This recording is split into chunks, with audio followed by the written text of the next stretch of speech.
Goedendag, mijn naam is Giel Kutser. Ik ben van Hering op de Box. We zijn nu in een adres in Maasbree waar we aan het knutselen zijn met z'n allen. Hier buiten zijn we achter mij bezig met de kar een beetje aan het maken. Binnen zijn we bezig met de kleren te maken. Hering op de Box is een vriendengroep die ongeveer 11 jaar bestaat.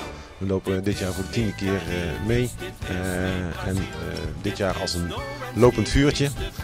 We zijn ooit ontstaan uit een grapje wat tijdens Boerenbroelof gebeurde. Dat iemand een pot hering over zijn broek heen trok op dinsdagmorgen. En dat hebben we uiteindelijk is dat de grap geworden waar Hering op de Box uit ontstaan is. En we zijn langzaam wat vrienden bijgekomen. Ja, vorig jaar hebben we de optocht mogen winnen eindelijk een keer. Het was erg leuk om een keer mee te maken, om moet zeggen, de eer te hebben. We hebben een aantal jaren wel hoog gescoord, maar nu was het extra leuk om een keer te mogen winnen.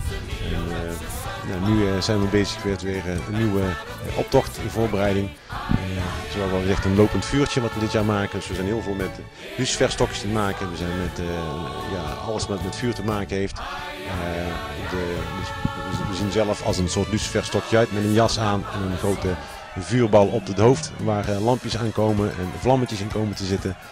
De jassen zijn mooi vlammend rood met mooie details qua pochetjes die we erop krijgen en ons embleem erop.